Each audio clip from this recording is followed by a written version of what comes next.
Y yo les había explicado que hubieron muchos estudiosos, ¿no? Como en el caso anterior que les indiqué, en el caso de Dalton, Thomson, ¿qué El más? átomo. ¿Qué más? Darwin. Bohr, profe, Bohr. Darwin. Bohr, Loto. Darwin, profe. Darwin. Darwin, profe. Rutherford. Rutherford. Rutherford, ¿no? Darwin. Darwin, Perrin, ¿no? Ya habíamos visto cómo ellos trataron de realizar un ordenamiento de la tabla periódica. Por ejemplo, muchos años ellos, para poder trabajar con las sustancias, necesitaban de una relación de símbolos químicos para poder trabajar fácilmente. No podían porque había muchos problemas. O sea, en cuanto a lo que es la masa, el número atómico, Profesor, electrones. Sí, ¿puedo apagar un ratito mi cámara, profe? ya. Si apagan su cámara, es por un rato y luego la encienden. ¿Ya, chicos? Por favor. Sí, profe, ahorita la enciendo. Ya. Estos puntos, para ellos era muy difícil realizar estos análisis, ¿no? Estudios, y hubieron muchas personas que trataron de ordenar la tabla periódica, y al final resultó un ordenamiento tal como es ahora, ¿no? Como el caso de Christian, que tiene su tabla periódica ya ordenada, ya, o sea, muchos ciclos han tenido que pasar para que tengan la tabla periódica ordenada tal como tiene su tabla periódica su compañero Christian. Entonces hubieron muchos de ellos. Por ejemplo, uno de ellos es Thénard, ¿no? Es Thénard. Él clasificó los elementos en metales y metaloides, o sea, metales y no metales. Porque los no metales también se llaman metaloides. ¿Ya, chicos? Los no metales tienen también otro nombre que se llaman metaloides. O sea, por ejemplo, si tú escuchas la palabra metaloides, entonces no te asustes, es los no metales. ¿Quiénes son los no metales?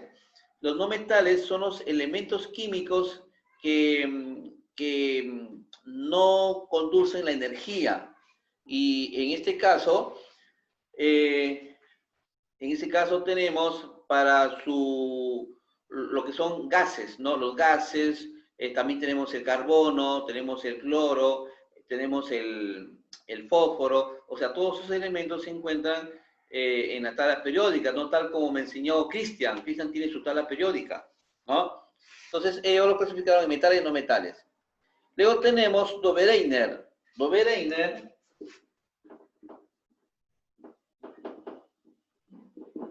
Dobereiner, ¿qué hizo Dobereiner? Clasificó a los elementos en grupos de triadas. Por ejemplo, si acá hay un elemento, por acá hay otro elemento y por acá hay otro elemento. Él indica que si tenemos tres elementos seguidos de la tabla periódica, ¿no? Tres elementos de la tabla periódica. Él indica que si acá tiene un valor X, Y, Z, o sea, quiere decir de los pesos atómicos, ¿no? Vamos a suponer X, Y y Z son los pesos atómicos de estos elementos. Entonces, él indica que la suma de los extremos entre 2 es igual al número que está enfrente, ¿no? En medio. O sea, el elemento que está en medio, ¿no? Su masa atómica del elemento que está en medio es igual a la suma de los extremos entre 2 de estos elementos. Esto es la ley de triadas. Esto lo indicó el señor Dobereiner. Después también otro llamado Berzelius. ¿Qué cosa es Berzelius? ¿Qué hizo Berzelius? Él clasificó los elementos por la electronegatividad.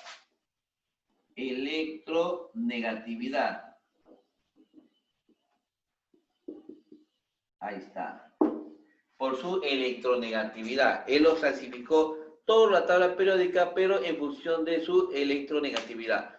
¿Cómo él se dio cuenta de la electronegatividad de cada elemento? Porque él analizó que si dos compuestos se pueden unir y forman una nueva sustancia, entonces esto se debe a que hay una electronegatividad. O sea, esta combinación, esta atracción entre los elementos se debe a que existe en cada uno de ellos una electronegatividad y producto por el cual se obtiene una sustancia. Eso es lo que él determinó, ¿no? Luego tenemos Dumas. Dumas agrupó los elementos en familias, ¿no? Dumas agrupó los elementos en familias. Por ejemplo, la familia del carbono, la familia del nitrógeno, la familia del oxígeno, y a esto les dio un nombre especial, como son el grupo de los halógenos y el grupo de los anfígenos, ¿no? Esto sería. Luego también tenemos Newlands.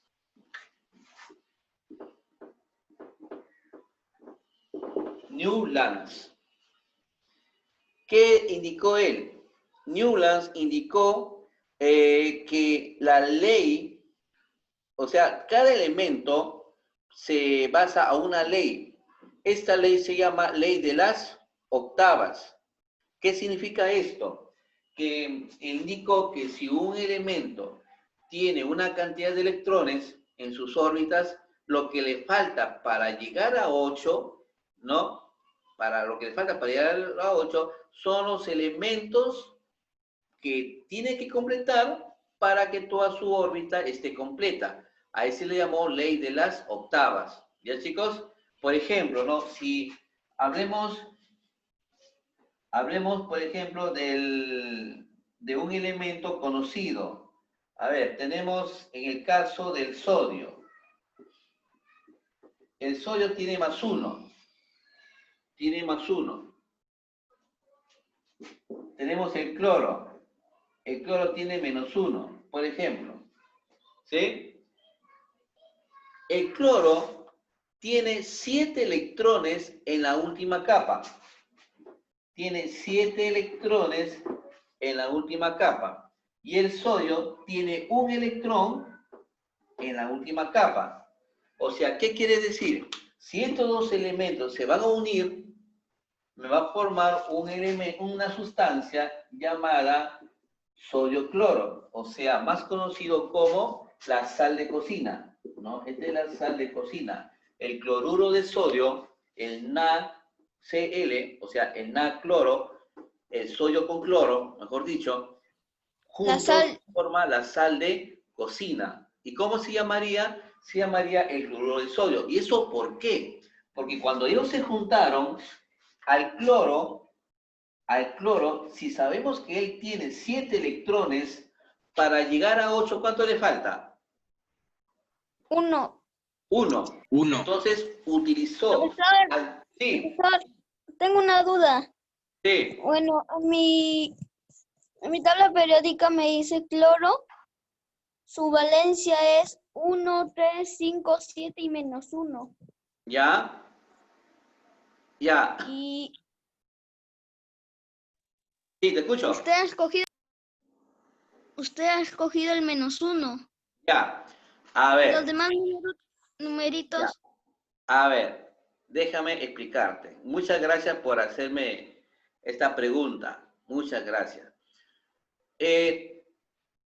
Nosotros tenemos una cantidad de elementos químicos en nuestro medio ambiente, pero cada uno de ellos tiene diferente naturaleza. Por ejemplo, el carbono tiene varias naturalezas. O sea, puede ser un tipo de carbono 12 o un tipo de carbono 14. O sea, son diferentes. O sea, en la naturaleza encontramos diferentes tipos de un solo elemento. Por ejemplo, hidrógeno. Hidrógeno conocemos 3 tipos de hidrógenos, ¿no? Y ya eso lo vamos a ver, chicos, lo vamos a ver cuando lleguemos a isótopos. Ahí vamos a ver.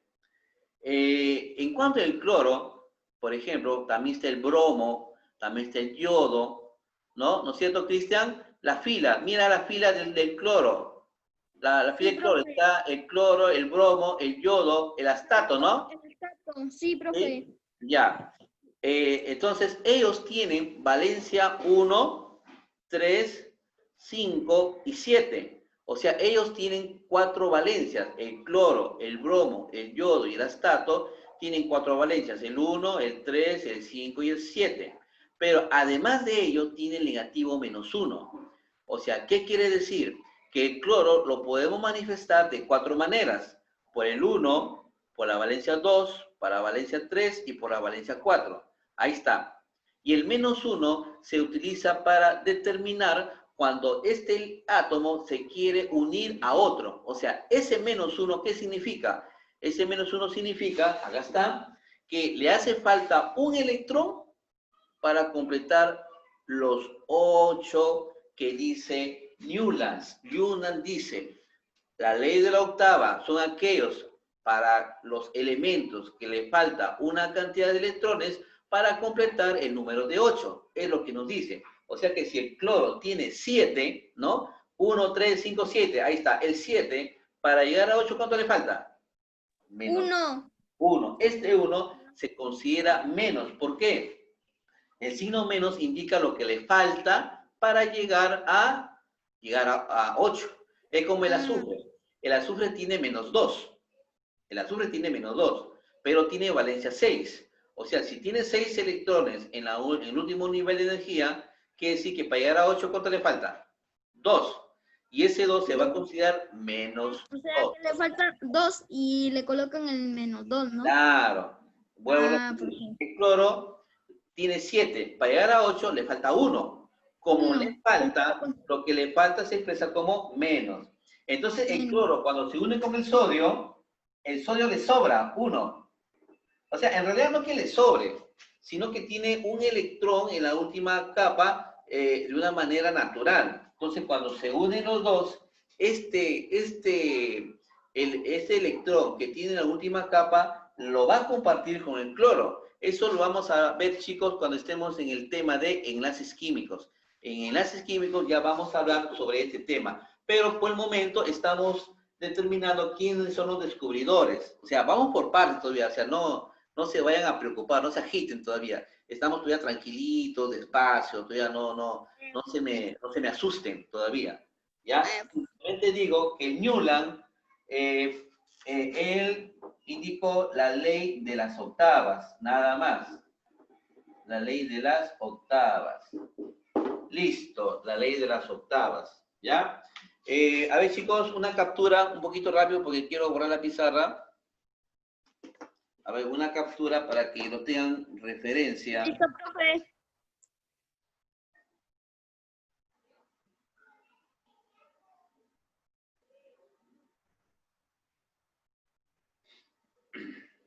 ¿Ya? Voy a borrar.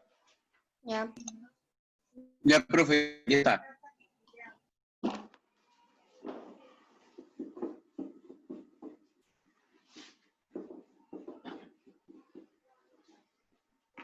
Ya, chicos, entonces vamos a seguir nuestro propósito. Porque el propósito principal es que tú tienes que llegar a la comprensión de que cómo se originó la tabla periódica. Y ya lo hemos nombrado, ¿no? Lo hemos nombrado en el caso de Breitner, de Newlands, ¿no? Y muchos más. Entonces, eso nosotros ya lo hemos determinado.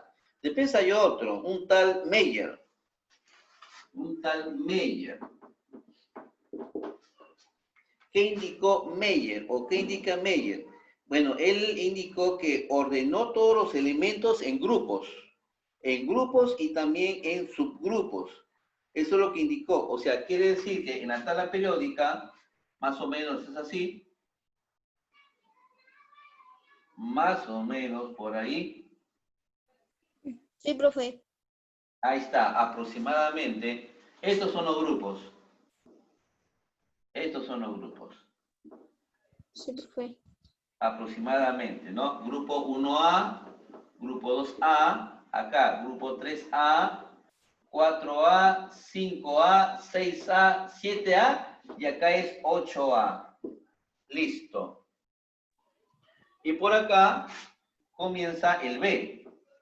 1, B, profe, el B. 2B, y por acá saltamos. 3B, B, 4B, 4B, seguimos hasta llegar a 8B. 8B. ¿No? 8B. Y en 8B hay 3 que están juntos. Ahí está. ¿No? Entonces, él ordenó los elementos de acuerdo al grupo de lo que se encuentra en la tabla periódica. Nada más. Ya después, más adelante, ya vamos a indicar cómo se forman estos grupos. ¿Ya, chicos? Después hubieron un tal Mendeleev. Mendeleev. A ver, vamos Sí, a profe, nombrar. también hay Dimitri. Sí, Dimitri. Mendeleev. A ver, ¿cómo se escribe? Ahí está, ¿no? Para acá. Sí, profe. Él es el que ordenó la tabla, creo, profe. Sí, él ordenó los elementos químicos de acuerdo a su peso. Cada Sí. elemento químico tiene peso. Por ejemplo, el calcio es esto. Tiene como peso 40. El cloro tiene 35.5. Ese es su peso atómico. El nitrógeno tiene 14. El oxígeno, que es la letra O, tiene 16. Se dan cuenta que yo ya no escribo la palabra. O sea, yo no escribo calcio, cloro, ya no. Sino lo estoy representando mediante símbolos. Por eso, chicos, ya, como le dije en la clase anterior, ustedes ya tienen que memorizarse los símbolos. Por ejemplo, Cristian ya Bueno, sabe, ya. Él dice que sabe profe. 36. Entonces, te pido que memorices los símbolos porque ya no vamos a escribir, por ejemplo, que oxígeno. Ya no, solamente vamos a escribir con símbolos. Entonces, ¿qué es lo que hizo Mendeley? Es que él ordenó todos los elementos químicos a base de sus pesos, nada más. Es lo que él indicó. Indicó que los elementos químicos, perdón, los pesos atómicos de cada elemento hay que ordenarlos en forma horizontal, porque esto, ¿no? Estas líneas que ustedes ven en su tabla periódica, a esto le llaman periodos. Y los periodos indican la cantidad de órbitas que tiene ese elemento químico. ¿Ya? Eso ya lo vamos a dar después. En mi tabla enumera del 1 al 8, desde hidrógeno, litio, sodio, potasio, Claro. Ya, pero eso lo vamos a ver después, cuando estemos en el tema de lo que es la tabla periódica según los grupos y según los periodos. Eso también vamos por partes, pero a ver, vamos a adelantar. Los periodos, por acá hay un 1, por acá hay un 2, ¿no? Por acá hay un 3, así. ¿Hasta llegar hasta cuánto? Aproximadamente hasta el 8. Pero, según la ley periódica, solamente vamos a utilizar hasta el 7. ¿Ya, chicos? Hasta el 7. Y eso lo vamos a ver cuando nosotros estemos en la ley de Sarros. Ahí vamos a descubrir. ¿Ya, chicos? Y por acá hay más elementos. Hay más elementos. También hay la regla del serrucho. La regla de serrucho. En la tabla periódica también está en la regla de serrucho. También pueden revisarlo. Sí, profe. Helio, neón, argón, criptón, xenón. Claro. Ya, eso lo vamos a ver después. No se preocupen. ¿Ya? Luego tenemos otro estudioso, un tal Moseley. Un tal Moseley. Un estudioso científico, Henry Moseley, ¿no? Él estableció el número atómico como un valor principal de la tabla periódica. Fue el científico Moseley. O sea, él prácticamente ordenó, no por sus pesos atómicos, según Mendeley, sino también por sus números atómicos, él ya realizó ese reordenamiento. Luego tenemos Alfred Werner, ¿no? Alfred Werner dio una forma diferente a la tabla periódica, ¿no? En este caso, él utilizó la ley de Moseley, ¿no? Y consideró de acuerdo a las propiedades. Por ejemplo, el mercurio tiene una propiedad que en su estado natural se encuentra en líquido, estado líquido. Hay otro que se encuentra en su estado natural en gaseoso. Por ejemplo, el nitrógeno, el oxígeno, el neón, el argón. Todos ellos en su estado natural se encuentran en gaseoso, pero hay otros elementos químicos que se encuentran en estado sólido, como por ejemplo el carbono, se encuentra en estado sólido. También tenemos el cadmio, el litio, acá también tenemos el hierro, el cobalto, el níquel. O sea, todos ellos se encuentran en estado sólido. Cobre y el zinc. También el cobre y el zinc se encuentran en estado líquido. Entonces, este tal Werner, ¿no? Él lo que hizo es ordenar de acuerdo a la propiedad o funcionamiento de cada elemento químico. ¿Ya, chicos? Y bueno, pues, no sé si ustedes tendrán su plataforma para ir un poquito más directo y ganar tiempo. Ustedes en la plataforma, ahí, a ver, creo que es en la tercera ficha, me parece. Sí, en la tercera ficha hay una descripción de la característica de cada elemento químico. Por ejemplo, el fósforo blanco. ¿Qué es el fósforo blanco? A ver, ¿quién me puede leer? Yo, profe. Ya, a ver, te escucho. El fósforo blanco es una sustancia de aspecto serio, blanca y muy tóxica. Es una sustancia muy reactiva. Claro. El, Inclusive puede funcionar como combustible. También. A ver, el hierro. ¿Quién me puede indicar el hierro? A ver, Carlos Pacahuala. Ya, profe, A ver, Viguria. el hierro es el principal componente del núcleo terrestre. Es maleable, se transforma en láminas y dúctil se transforma en hilos. Claro, es un elemento que se encuentra en la Tierra. Por ejemplo, si ustedes tienen un imán, entonces, ¿qué es lo que van a hacer? En su casa, como hay tierra, cogen ustedes un puñado de tierra y lo ponen encima de un papel. Entonces, debajo del papel pongan un imán. Y cuando ustedes tratan de jalar el imán, se van a dar cuenta que de la tierra van a extraerse bastantes limaduras de hierro. Por eso que está comprobado que el hierro se encuentra en la corteza terrestre. ¿Ya? Ese es el que quiere lo puede hacer. Bueno, si es que tiene un imán. A ver, Pacahuala, Carlos Pacahuala, ¿me puedes hablar del cobre? ¿O no tienes tu diapositiva? No, profe, no la tengo abierta. A ver, ¿quién más? ¿Quién me puede...? Yo, profe, yo. A ver, te escucho. El cobre, ¿no, profe? Sí. Ya, el cobre dice, el cobre es un metal blando y se usa a menudo en aleaciones, latón y bronce. Ya. ¿Qué significa aleación? Este elemento químico, este elemento químico podemos, el término aleación significa combinación, o sea, se puede mezclar conjunto con otros elementos, como en el caso, como dice su diapositiva, ¿no? Formando un latón, utilizando de esa manera elementos como el bronce, ¿no? El bronce es una aleación de cobre y zinc, también tiene cadmio. El cadmio con el zinc, perdón, con el cobre forma el estaño, el bronce forma. Y si le agregan más aditivos, esto se vuelve en metales que son importantes, como por ejemplo el latón. El latón es una mezcla de elementos químicos. ¿Y cómo lo hacen esto? Ellos simplemente todos los metales lo pasan a alta temperatura. Ustedes han escuchado, por ejemplo, esas personas que compran fierros viejos, ¿no es cierto? ¿Ustedes han escuchado? Sí, profe. Ya, entonces, ¿qué hacen ellos?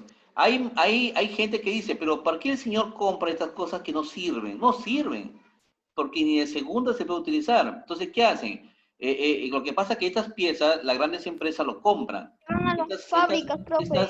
Claro, estas empresas lo que hacen es diluir a los metales, o sea, quiere decir que lo elevan a altas temperaturas, por ejemplo, a 1200 grados, 1800 grados. Entonces, a esa temperatura, esos metales se vuelven como mantequilla, así, se vuelven como mantequilla. Y el mismo peso hace que se separen. Se separa, por ejemplo, el cadmio, el silicio, todo eso se separa. Entonces, cuando se separa, ellos pueden formar una nueva combinación. Y esa nueva combinación hace que pueden fabricar numerosas piezas metálicas o otras piezas metálicas, que es útil para la industria y también para lo que es el doméstico, ¿no? El uso doméstico.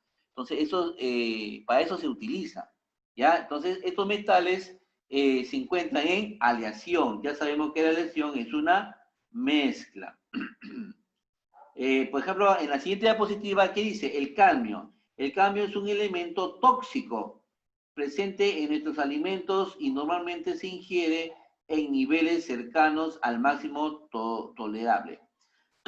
Dice, el riñón es el órgano más susceptible al cadmio, ¿no? O sea, ¿qué quiere decir?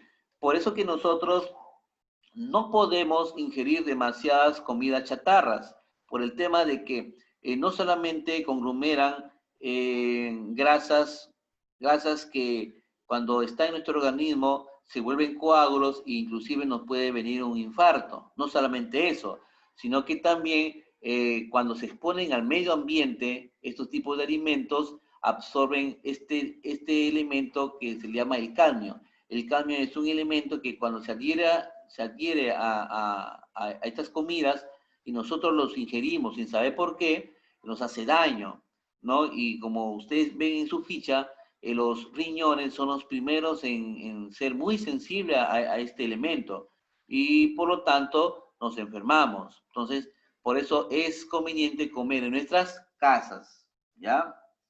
Por ejemplo, hay personas que compran recipientes que tienen bastante cadmio. Recipiente, por ejemplo, ollas, esas ollas baratas, esas ollas que son recontra baratas, o por ejemplo, un tarro de leche, por ejemplo, ¿no? Es cadmio. Si ustedes hacen hervir un líquido a manera de juego o utilizas esta olla que está muy barata y tiene bastante cadmio, entonces, si estos alimentos tú lo cocinas y lo ingieres, te está tomando el cadmio, te estás consumiendo el cadmio. O sea, son tóxicos. Para eso tú tienes que utilizar un recipiente que esté de acuerdo, ¿no? Porque un recipiente bien hecho tiene que ser un recipiente de acero inoxidable, un acero que esté apto para preparar alimentos y no que tenga muchas sustancias como el caso del cadmio que se da. Un ejemplo que pueda verse esto, por ejemplo, el jugo de la piña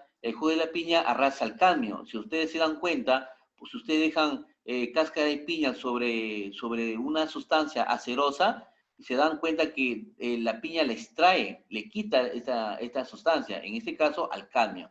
Bueno, más adelante hablaremos sobre esto. ¿Ya, chicos? Ya, Ok, profe. y bueno, hay una ficha. Dice, a ver, completa. A ver, no va a quedar tiempo para tomarles el oral de los elementos químicos. Ya, bueno, será para la siguiente clase, pues, prepárate bien tus elementos químicos, pues, prepárate bien, ¿ya? Su profe. Voy a aprender hasta las 50 entonces. Ya, mejor todavía, mejor. Ahí está, este es un reto de ustedes. Traten de aprenderse los primeros elementos químicos, los 50. A ver, 1. El hierro es un elemento químico en estado... Sólido. Líquido, gaseoso. Sólido. Sólido, pon ahí sólido. O sólido. Sí, sólido. Estamos en la diapositiva, chicos, ¿ah? 2. Completa. El símbolo del cobalto es... A ver, lo que han estudiado. ¿Cómo es el cobalto? ¿Así? CO. ¿Así? CO. ¿Así? No. ¿O así? Mayúscula y minúscula. Claro, la primera es mayúscula y la siguiente letra es minúscula. Por lo tanto, es el CO, cobalto. ¿Ya, chicos? Es el cobalto. 3. Completa. Formó triadas. Un espacio dice, formó triadas en grupo de 3 en 3. A ver, ¿quién lo indicó?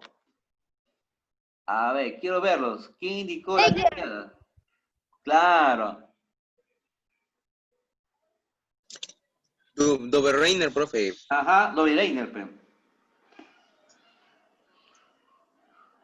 4, chicos, rapidito.